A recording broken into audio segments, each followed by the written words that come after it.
Train your body with the American College of Sports Medicine on Radio MD. RadioMD.com. Here's Melanie Cole. If you are celebrating at a wedding or toasting New Year's Eve, champagne might be the drink you want to have, and it turns out there might actually be some health benefits from popping champagne. My guest today is Dr. John Higgins, sports cardiologist for the University of Texas Health Science Center at Houston, and he has so many letters after his name, you just cannot even imagine how many letters this doctor has after his name, so he is quite the consummate expert. Dr. Higgins, champagne. Now, we hear about resveratrol in wine. Tell us about the health benefits we might find from champagne and a little bubbly.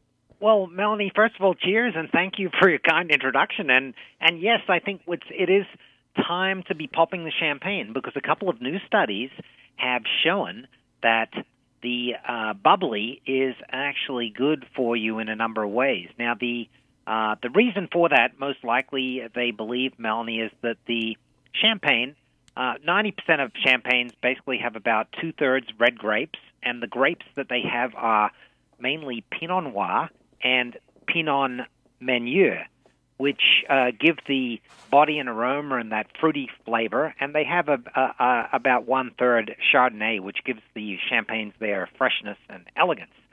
And it turns out the red grapes, which we've kind of known about for a while with red wines, they are loaded with polyphenols, which are these plant chemicals that have very high antioxidant properties.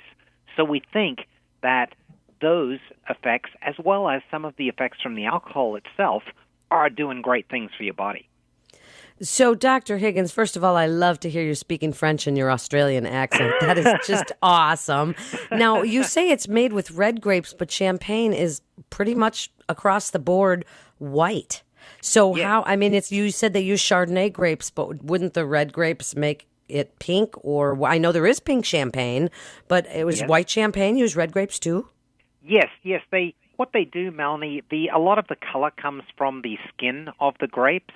And so what they do when they're preparing this, they actually remove a lot of the skin of the actual grape and use the core of the grape, which doesn't give it a color or much of a color. Now, there are some that use exclusively the Pinot Noir or the Meunier grape without any white component, any Chardonnay component. And those ones, which are actually, they're called Blanc de Noir, which means white from black, and they tend to be more those that have a little bit of color. They may have a pinkish kind of color to them or a frank rosé kind of color to them, depending on how they're made. But the thing is, Melanie, we know that the red grape has been shown for in a long time. You know, we have the French paradox and other large studies and effects that we've known about, that this red grape will help your endothelial function or your vascular function, and that translates to essentially all systems in the body. For example, it'll help blood flow to the brain, which will help you with memory.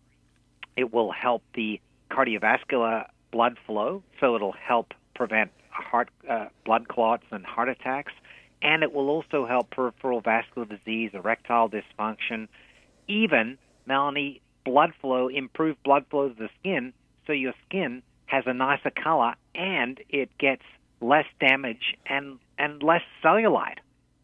Wow, what a reason to drink champagne. Now, not trying to catch up here, Dr. Higgins, but champagne has to come from the Champagne region in France, so a sparkling wine is what we see so often all over the place. Is that the same, or is that for some reason not using red grapes and thereby not maybe quite as healthy? No, actually, that's a great question, Melanie, and I'm glad you asked it because, you know, if we were to recommend only the Champagne region of France, I think most of our listeners would not be able to afford, between $50 to $250 per bottle, which I just checked before coming on the show here is the running price. But in fact, the studies that have been done used the law now states that wines that are not actually produced in the Champagne region of France cannot carry the label champagne, and so most of them now are labeled as sparkling wines. And so those wines, whether it be from the Napa Valley in California or the the Hunter Valley in Australia or wherever from the world, as long as they are made with the predominant grapes, which is the Pinot Noir and the Pinot Meunier. So we just have to pretty much look at the labels and see. Well, again, it always comes back to looking at the labels, Dr. Higgins. And my exactly. personal favorites are all from the Marlborough region of New Zealand. Boy, I too love those wines. So we just have to look at the label and see really what is in there. And then what are we recommending as far as enough to give us these benefits? Yeah, no, that's a good point. And Melanie, as I mentioned at the start, 90% of all of the sparkling wines and champagnes are going to be the variety that has the red grape predominant. Generally, just as a guide for people, absolutely look at the labels, but generally the ones that are 100% Chardonnay, or what's called the Blanc de Blanc, that is the white from white champagnes, they will actually have that pretty clearly stated on the label, because some people, kind of go out and prefer those. Now, coming to your next question, Melanie, I think that the important thing is moderation, as we've talked about on many shows before. And the studies that were done, the most recent studies, had somewhere between 1 to 3 glasses per week, up to about a glass or 2 glasses per day. One glass, generally we recommend no more than 1 glass per day for particularly for women or people that are sensitive to the effects of alcohol, because remember, champagne, or a glass of champagne has a lot more alcohol in it, for example, than a glass of beer.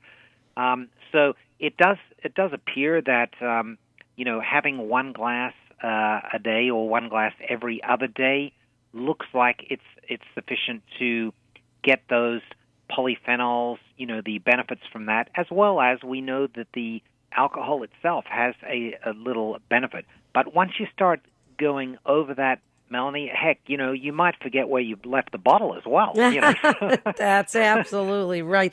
And then that does bring us to a good little holiday tip, Dr. Higgins, in drinking in moderation, but drinking the things that, if you're going to drink, might as well drink and give you some health benefits, as you're talking about champagne and red wine. I mean, a margarita doesn't really have too much health benefits, right?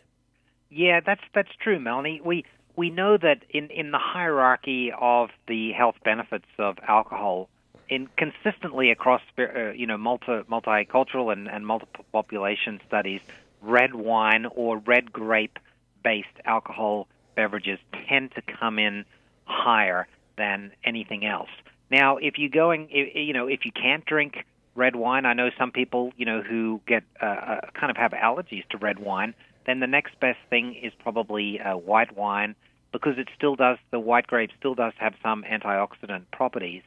And then from there on, the other alcohols, are not as beneficial. So beer and spirits are not as beneficial. But as we talked about, Melanie, it's important to look at this as part of an overall healthy lifestyle. So we're talking about eating healthy, not overeating, things in moderation, doing some exercise over the holiday period, and of course, toast in the holidays and the New Year's and friends and family with a glass of bubbly is not only going to help you to relax and have fun, but it looks like now it's going to be helpful for your cardiovascular, brain, and just overall function. So we Melanie, a toast to you.